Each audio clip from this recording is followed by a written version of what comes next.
አንድ አገልጋይ ከእመቤቱ ጋር በፍቅር ይወድቃል። ይህች ሴት ከእሱ በዕድሜ በጣም የምትበልጥ ከመሆኗም በላይ የሁለት ልጆች እናት ናት። ባለቤቷም ሁል ጊዜ በሥራ የተጠመደ ነው። ወደ ታሪኩ ከመግባታችን በፊት ለቻናላችን አዲስ ከሆናችሁ ሰብስክራይብ በማድረግ ቤተሰብ እንድትሆኑ እንጋብዛለን። ታሪኩ የሚጀምረው የባህር ዳርቻ ላይ በሚገኝ አንድ ቤት ውስጥ ነው። በዚህ ቤት ውስጥ ቴድ ከባለቤቱ ማርያንና ከሴት ልጃቸው ሩት ጋር ይኖራሉ። በቤቱ ግድግዳዎች ላይ የሁለት ወንድ ልጆች ፎቶግራፎች ተሰቅለዋል። እነዚህ ፎቶዎች ከጥቂት ዓመታት በፊት በመኪና አደጋ ለሞቱት የቴድና የማርያን ወንዶች ልጆች መታሰቢያ ናቸው። እናታቸው ማርያን እስካሁን ከደረሰባት መሪር ሐዘን ስላልገመች በከፍተኛ ድብርት ውስጥ ትገኛለች። አንድ ቀን የቴድ ልጅ ሩት በቤቱ ውስጥ በሚገኝ የፎቶ ጋለሪ ውስጥ እየተጓዘች ሳለ ዓይኖቿ ግድግዳው ላይ ባሉት ፎቶዎች ላይ ያርፋሉ። ስለ ፎቶዎቹ አባቷን ትጠይቃለች። ቴድ ግን ስለ እነዚያ ፎቶዎች እንዳታስብ ይነግራታል። እነሱም የሞቱት ወንድሞቿ ፎቶዎች እንደሆኑ ይገልጽላታል። ሩት ግን ወንድሞቼ አሁንም በሕይወት አሉ በማለት ትከራከራለች። አባቷ ግን እነሱን መርሳት ያለባት ጊዜ ላይ እንደደረሰች ይነግራታል። ቴድ የሕፃናት መጽሐፍ ደራሲና ሳሊ ነው። ሁልጊዜ በሥራው ስለሚጠመድ ሩትን እንድትጠባበቅለት አሊስ የተባለች ሴት ቀጥሯል። ሩት በጣም የማወቅ ጉጉት ያላት ልጅ በመሆኗ ወንድሞቿ አንድ ቀን ወደ እሷ እንደሚመለሱ በማመን ሁልጊዜ የጋለሪውን ፎቶዎች በትኩረት ትመለከታለች። አንድ ቀን ቴድ ባለቤቱን ማርያንን አብረው እንዲወጡ ይጠይቃታል። ማርያን ግን በሐዘንና በድብርት ውስጥ ሰምጣ ስለነበር ምንም ምላሽ ሳትሰጠው ቀረች። በዚያው ምሽት ቴድ ተኝቶ ሳለ ሩት ወደ እሱ መጥታ አንዳንድ ድምፆችን እየሰማች እንደሆነ ትነግረዋለች። ወንድሞቿ እየጠሯት እንደሆነ ይሰማታል። ቴድ ይህን የተሳሳተ ግምት ከውስጧ ለማውጣት ወደ ፎቶ ጋለሪው ይዟት ይሄዳል። ፎቶዎቹን ደግሞ እያሳያት በቀስታ ያረጋጋታል። ከዚያም ወደ አልጋዋ ይመልሳታል። እሷን እያስተኛትም ስለ ወንድሞቿ ታሪኮችን ይነግራታል። ሩት እንቅልፍ ከወሰዳት በኋላ ቴድ ወደ መጽሐፍ ጽሑፉ ይመለሳል። በማግስቱ ጠዋት ማርያን ኤዲ የተባለውን ወጣት ለመቀበል ወደ ውጭ ትወጣለች። ተገናኝተውም በመጫወት መተዋወቅ ይጀምራሉ። በጨዋታቸው መሃል ቴድ ኤዲን በረዳትነት የቀጠረው በጣም ፈጥኖ እንደነበር እንረዳለን። ቴድ በመጠጥ ምክንያት የመንጃ ፈቃዱ ስለታገደበት ኤዲ ረዳት ብቻ ሳይሆን ሹፌርም ሆኖ እንዲያገለግል ተገዷል። ኤዲ በዚያ በሚቆይበት ጊዜ ስለ አጻጻፍ ጥበብ ለመማር ተስፋ ያደርጋል። ማርያን ኤዲን ወደ ቴድ ቤት አምጥታው ትሄዳለች። ኤዲ ሲደርስ ቴድን ያገኘዋል። ቴድም ሩሚ ከተባለ ዶክተር ጋር ያስተዋውቀዋል። በኋላም ወደ ቤት ሲገቡ ኤዲ የቴድን ብዙ መጽሐፍት አስቀድሞ እንዳነበና በተለይም ደዶሪ እንደ ፍሎር የተሰኘው መጽሐፉ ተወዳጁ እንደሆነ ይነግረዋል። ኤዲ እሱም መጽሐፍ እንደሚወድና መጽሐፍትን እንዴት መጻፍ እንዳለበት ከቴድ መማር እንደሚፈልግ ይገልጽለታል። በዚህ ጊዜ ቴድ ለኤዲ ግልጽ መሆን ይጀምራል። ከባለቤቱ ከማርያን ጋር ባለው ሕይወት ደስተኛ እንዳልሆነም ያዋየዋል። ቴድ እዚያው ባህር ዳርቻ በሚገኘው ቤቱ ውስጥ የሚቆየው ለዚህ ነበር። ለባለቤቱ ለማርያን ደግሞ በከተማ ውስጥ ለብቻዋ የምትኖርበት ሌላ ቤት ተከራይቶላታል። በመቀጠልም ቴድ ለኤዲ የሥራ ኃላፊነቱን ያስረዳዋል። ባለቤቱን ለማግኘት በተደጋጋሚ ወደ ከተማ መመላለስ እንዳለበትና ሥራውም ትንሽ አድካሚ ሊሆን እንደሚችል ይነግረዋል። ኤዲ ከአሊስ ጋር ሲገናኝ ስለ እሱ ጥያቄዎችን መጠየቅ ትጀምራለች። ኤዲ ማን እንደሆነና ለምን እዚያ እንደሚሠራ ያስረዳታል። ከዚያም አሊስ ሩትን ይዛ ትወጣለች። በማግስቱ ጠዋት ቴድ ከአንዲት ሴት ጋር ይታያል። ሴቷም ቴድን ለማስደሰት እዚያ የተገኘች ነበረች። በሴቷ ውበት የተማረከው ቴድ መጠጥ እየጠጣ በፍትወት ዓይን ይመለከታት ይጀምራል። ይህ በእንዲህ እንዳለ ኤዲ ሩትን ፎቶግራፉ ፊት ቆማ ልክ ንግግር እንደምታደርግ ሁሉ ስታወራው ያያታል። እሱ ግን ምንም ሳይላት ያልፋል። በዚያኑ ምሽት ኤዲ ከማርያን ጋር ፊልም ለማየት ይሄዳል። በፊልሙ መሃል ኤዲ ዓይኑን ከእሷ ላይ አይነቅልም ነበር። ማርያን ግን ኤዲ በፍቅር ዓይን እየተመለከታት መሆኑን ምንም አልጠረጠረችም። ፊልሙ አልቆ ከሲኒማ ቤት ሲወጡ ማርያን ፊልሙ እንዴት እንደነበረ ትጠይቀዋለች። ኤዲ ግን በውበቷ ተመስጦ ስለነበር ብዙም መልስ አልነበረውም። ወደ ቤት ሲመለሱ ቀኑ ሊነጋ ነበር። ማርያን ከኤዲ ጋር ፊልም በማየቷ ደስተኛ እንደነበረች ትገልጽለታለች። ለእራትም ትጋብዘዋለች። ኤዲም በደስታ ይስማማል። በእራት ሰዓትም ሁለቱ አብረው የሚያሳልፉት ጊዜ በጣም አስደሳች ይመስል ነበር። ኤዲ በማርያን ላይ የሚሰማው እንግዳ የመሳብ ስሜት እየጨመረ ይሄዳል። አንድ ቀን ማርያን በባህር ዳርቻው ላይ እየተጓዘች ሳለ ኤዲ ከሩቅ ሆኖ በዝምታ ይከታተላታል። ልክ የሆነ ኃይል ወደ እሷ እንደሚስበው ሁሉ ይሰማዋል። ቤቱ ውስጥም በድብቅ የማርያንን ልብሶች ይመለከት ነበር። ነገር ግን ድንገት ማርያን ገብታ ስትመለከተው እጅ ከፍንጅ ይያዛል። ኤዲ በሁኔታው አፍሮ ይቅርታ ይጠይቃታል። ማርያን ግን በለሰለሰ ድምፅ በእሱ ዕድሜ እንዲህ አይነት ስሜቶች የተለመዱና ሊያሳፍሩት የማይገባ መሆናቸውን ትነግረዋለች። እንዲያውም አንድ ሰው ስለ እሷ በዚህ መንገድ ማሰቡ ደስ እንዳሰኛት ትገልጽለታለች። ከዚያ በኋላ ስለ ተለያዩ ነገሮች አልፎ ተርፎም ስለ ፍቅር በሰፊው ማውራት ይጀምራሉ። ቀስ በቀስም በመካከላቸው ያለው ቅርበት እየጠነከረ ይሄዳል። አሁን ቴድና ማርያም በተለያዩ ቦታዎች መተኛት ጀምረዋል። ማርያም በባህር ዳርቻው ቤት ስታድር፣ ቴድ ደግሞ በከተማው ወደ ተከራዩ ቤት ይሄዳል። ኤዲም በማርያም ቤት ማደር ይጀምራል። በዚህም ግንኙነታቸው ከቀድሞ በበለጠ እየጨመረ ይሄዳል። አንድ ምሽት ማርያንና ኤዲ በድጋሚ ለራት ወጡ። በእራት ሰዓት ማርያን ለኤዲ በዕድሜው ልክ ጥሩ ልጅ መሆኑን ትነግረዋለች። ኤዲም ይህንን ሰምቶ ማርያንን ለማሳቅ ቀልድ ይነግራታል። እሷ ግን አልሳቀችም። ከዚያም ማርያን ኤዲ ከአሊስ ጋር የፍቅር ግንኙነት እንዳለው በጨዋታ መልክ ትጠይቀዋለች። ይህንንም የጠየቀችው ኤዲ በትክክል ማንን እንደሚወድ ለማወቅ ፈልጋ እንደነበር ግልጽ ነው። ከኤዲ መልስም ምንም አይነት የሴት ጓደኛ እንደሌለው ትረዳለች። ማርያንም እየተቀለደች ታዲያ አሊስን ለምን ለቀጠሮ አትጠይቃትም ትለዋለች። ኤዲ ግን እሷ እንደ እኔ አይደለችም በማለት ይመልስላታል። ማርያን አሊስ ጥሩ ሴት እንዳልሆነችና ልጇን ሩትንም በአግባቡ እንደማትንከባከብ ለኤዲ ትነግረዋለች።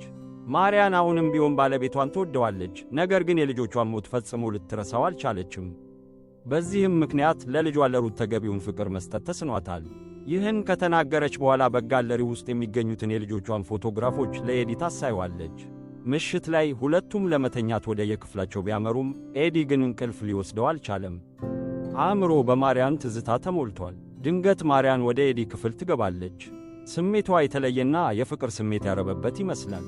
ኤዲን ከዚህ በፊት ከማንም ጋር የፍቅር ግንኙነት ነበረ ስትል ትጠይቀዋለች።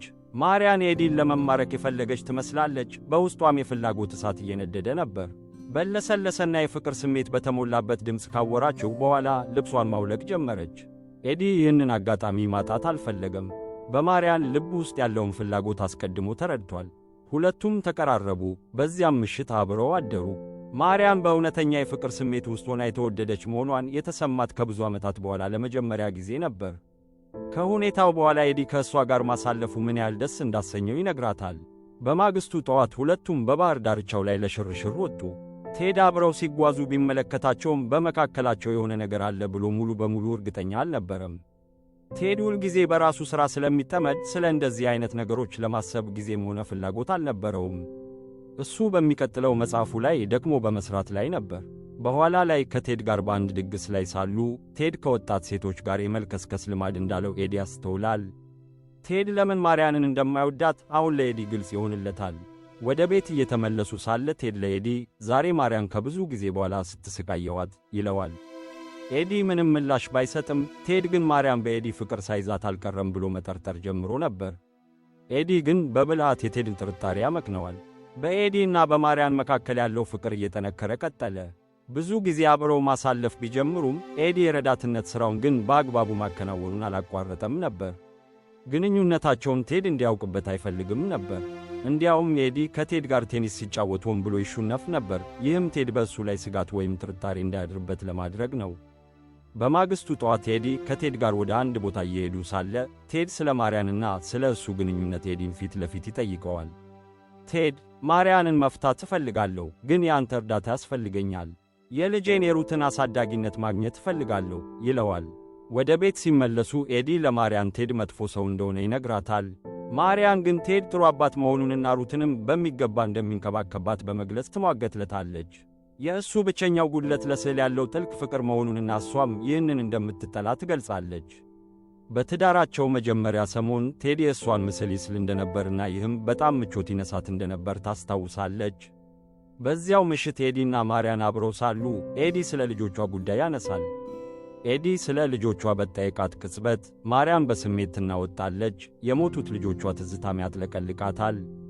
በከፍተኛ ሁኔታ ማልቀስ ትጀምራለች። በዚያው ምሽት ኤዲ ለሩት ፎቶግራፎቹን እያሳያት ሳለ ሩት አንዱን ፎቶ ወደ ክፍሏ መውሰድ ትችል እንደሆነ ትጠይቃለች። ማርያን ትፈቅድላታለች። ነገር ግን ሩት በድንገት ፎቶውን ስታስቀምጠው ተሰብሮ የመስታወቱ ስብርባሪ ጣቷን ይቆርጣታል። ኤዲ እና ማርያን በፍጥነት ወደ ሐኪም ይወስዷታል። ቴድ ይህንን ሲሰማ ፎቶውን ለሩት በመስጠቱ በኤዲ ላይ በጣም ይቆጣል። ይህ የማርያን እንጂ የእሱ ሥራ እንዳልነበር በመግለጽ ኤዲን ይገሰዋል። በዚያው ምሽት ሩት ሌላ አስፈሪ ሕልም አይታ እየጮኸች ትነቃለች። ቴድ በሁኔታው አዝኖ ሊያረጋጋት ቢሞክርም ምንም ሊሳካለት አልቻለም። ከዚያም ማርያን ገብታ ሩትን ወዲያውኑ አረጋጋቻት። ይህንን ያየው ቴድ ከፍቺ በኋላ ሩት ከእናቷ ጋር ብትሆን እንደሚሻል ይረዳል። ምክንያቱም ሩት በእውነት ደስተኛ የምትሆነው ከእሷ ጋር ነው። በማግስቱ ማርያን በድንገት እንደገና ማልቀስ ትጀምራለች። የልጇ ትዝታ በድጋሚ በአእምሮዋ ይመላለሳል። ኤዲ ሊያረጋጋት ቢሞክርም ማርያን በቅርቡ ይህንን ቦታ ጥላ እንደምትሄድና ዳግመኛም እንደማትመለስ ትነግረዋለች። በዚያው ቀን ቴድ ኤዲን ሁሉንም ስዕሎቹን ወደ ኤቭሊን ቤት እንዲያደርስላት ያዘዋል። አሁን ከእሷ ጋር ያለውን ግንኙነት አብቅቷል። ወደፊት መቀጠል ይፈልጋል። ኤዲ ወደ ኤቭሊን ቤት ሲደርስ እሷ በጣም ትቆጣለች። ቴድን ጋብዛው የነበረ ቢሆንም እሱ ግን ሳይመጣ ቀርቷል። አርብ ቀን የግድ መጥቶ ሊያያት እንደሚገባ ለኤዲ ትነግረዋለች። ከዚያም በብስጭት ውስጥ ሳለች ኤቭሊን በድንገት በሩ ተዘግቶባት ከቤት ውጭ ትቀራለች። ኤዲ ወደ ውስጥ ለመግባት ሲል አንዱን መስኮት ለመስበር ይገደዳል። በዚያው ምሽት ማርያን ለኤዲ እንዲህ ትለዋለች። አርብ ቀን ቴድን የኤቭሊን ቤት ስታደርሰው ተመልሰ ይዘው እንዳትመጣ። ቴድ በእግሩ ወደ ቤት ለመመለስ ከተገደደ ብዙ ጊዜ ይወስድበታል ትለዋለች። በዚያ ጊዜ ውስጥ እኔ የልጆቼን ፎቶዎች በሙሉ ይዤ ይህን ቦታ ለዘላለም ትቼ እሄዳለሁ ስትል ዕቅዷን ትነግረዋለች። በማግስቱ ኤዲ ቴድን ወደ ኤቭሊን ቤት ይወስደዋል። ኤቭሊን በከፍተኛ ቁጣ ውስጥ ነበረች። ቴድ የላከለትን ስዕሎች በሙሉ ቀዳዳ ጣለቻቸው። ኤዲ ቴድን እዚያው ትቶት ወደ ቤት ይመለሳል። ማርያን ሩት የጣቷ ስፌት እንዲነሳላት ከኤዲ ጋር ወደ ሐኪም ትልካታለች። ሩት እዚህ ካለች ጥያት መሄድ አይቻለኝም ትላለች። ይህ በእንዲህ እንዳለ ኤቭሊን ቴድን በኪራይ መኪናዋ ትከተለዋለች። ቴድ ግን ወደ ባህር ዳርቻው በመሮጥ ለጥቂት ያመልጣታል። የሩት ስፌት ከተነሳ በኋላ ኤዲ ተሰብሮ የነበረውንና ማርያን እንዲጠገን የላከችውን ፎቶ ለመቀበል ወደ ፎቶ ቤቱ ይሄዳል። ሩት ወደ ቤት ስትመለስ እናቷንም ሆነ ፎቶውን ካላገኘች በጣም እንደምትቆጣ ኤዲ ያውቃል። ሆኖም የፎቶ ቤቱ ሥራ አስኪያጅ ፎቶውን ለኤዲ ለመስጠት ፈቃደኛ አይሆንም። በዚህ ጊዜ ኤዲ ሁሉንም ነገር የሚያብራራ ደብዳቤ ይጽፋል። በደብዳቤው ላይ በእሱና በማርያን መካከል ያለውን የፍቅር ግንኙነት ጨምሮ ሙሉ ታሪኩን ይተርክለታል። ሥራ አስኪያጁ ደብዳቤውን ካነበበ በኋላ በታሪኩ ልቡ ተነክቶ ከቢሮው ይወጣል። የፎቶ ቤቱ ባለቤት በመጨረሻ ፎቶውን ለኤዲ ይሰጠዋል። ይህ በእንዲህ እንዳለ ቴድ ብዙ አድናቂዎቹ ወደሚገኙበት አንድ የመጽሐፍ መደብር ይሮጣል። እዚያም ለአድናቂዎቹ የመታሰቢያ ፊርማ ኦቶግራፍ ማኖር ይጀምራል። በዚያ መሃል ሁለት ወጣት ሴት አድናቂዎቹን ያያል። ወደ ቤቱ እንዲያደርሱት ይጠይቃቸዋል። እነሱ ግን መጀመሪያ ወደ ቤታቸው ይዘውት ይሄዳሉ። እዚያም ልብሱን ይቀይራል። ከዚያም ቴድ ልጃገረዶቹንና እናታቸውን ሊስላቸው እንደሚፈልግ ይነግራቸዋል። እነሱም በደስታ ይስማማሉ። በእነሱ እርዳታ ቴድ በፍጥነት ወደ ቤቱ ይመለሳል። ቤት ሲደርስ ማርያን እየወጣች እንደሆነ ያያታል። ዘወር ብሎ ቢመለከታትም ምንም ቃል አልተናገረም። ማርያንም በዝምታ ለዘላለም ተለይታው ወደ ኒውዮርክ አመራች። ከተወሰነ ጊዜ በኋላ ኤዲ ከሩት ጋር ይመለሳል። ቴድ በከፍተኛ ቁጣ ኤዲን በጥፊ ይመታዋል። ምንም እንኳን ጥፋቱ ኤዲ ባይሆንም ኤዲም በንዴት ቴድን በቦክስ ይመታዋል። ይህም ማርያን ቴድ ሊጎዳው ቢሞክር እንዲያደርግ አስቀድማ የነገረችው ነበር። ኤዲ ማርያን ለዘላለም መሄዷን ለቴድ ይነግረዋል። የልጆቻቸውን ፎቶዎች በሙሉ ይዛ መሄዷንም ይገልጽለታል። አሁን በቴድ እጅ አንድም የልጆቹ ፎቶ አልቀረም። ቴድ በድንጋጤና በሐዘን ተሰብሮ ኤዲን ከሥራ ያባርረዋል። ወዲያውኑም ከቤቱ እንዲወጣ ያዘዋል። ማርያን ከሄደች በኋላ ሩትን መያዝ በጣም አስቸጋሪ ይሆንባታል። ሕፃን ጠባቂዋ አሊስም ሥራዋን ትታ ትሄዳለች። ቴድ በከፍተኛ ሐዘን ውስጥ ይወድቃል። በኋላም የልጆቻቸውን ሕይወት ስለቀጠፈው አስደንጋጭ አደጋ ለኤዲ በዝርዝር ይነግረዋል። በአንድ ምሽት ማርያን ቴድና ሁለት ልጆቻቸው አብረው እንደነበሩና አደጋው እንዴት እንደደረሰ ማብራራት ይጀምራል። መኪናውን ያሽከረክር የነበረው የመንዳት ልምድ የሌለው ታናሽ ልጃቸው ነበር። በመኪናው የፊትና የኋላ መብራቶች ላይ በረዶ ተከማችቶ የነበረ ቢሆንም ቴድ ግን በረዶውን ማጽዳት ዘንግቶት ነበር። በዚህም ምክንያት መንገዱ በደንብ ባለመታየቱ መኪናቸው በከፍተኛ ፍጥነት ከሚጓዝ ላሪ ጋር ይጋጫል። በዚህ አሰቃቂ አደጋ ሁለቱም ልጆቻቸው ወዲያውኑ ሕይወታቸው ያልፋል። ቴድ ሐዘናቸውን ያስታግሶልናል ብለው በማሰብ ሩትን እንደወለዱ ይናገራል። ነገር ግን ሐዘናቸው ሊቀል አልቻለም። ኤዲ ይህንን ሲሰማ በጣም ያዝናል። ሆኖም አንዲት እናት እንዴት ልጇን ጥላ ልትሄድ እንደምትችል ሊረዳው አልቻለም። በማግስቱ የኤቭሊን አገልጋይ ቴድን ለማግኘት ይመጣና ኤቭሊን ከሥራ እንዳባረረችው ያረዳዋል። ይህንን የሰማው ቴድ ሰውየውን በሹፌርነት ይቀጥረዋል። እንዲሁም የሰውየውን ባለቤት የሩት ሞግዚትና ምግብ አብሳይ እንድትሆን ይቀጥራታል። ከዚያ በኋላ ኤዲ ቴድን ተሰናብቶ ወደ ቤቱ ይመለሳል። የቴድ አዲስ ሹፌርና ባለቤቱ ሩትን በጥሩ ሁኔታ መንከባከብ ይጀምራሉ። በዚህም ፊልሙ ያበቃል።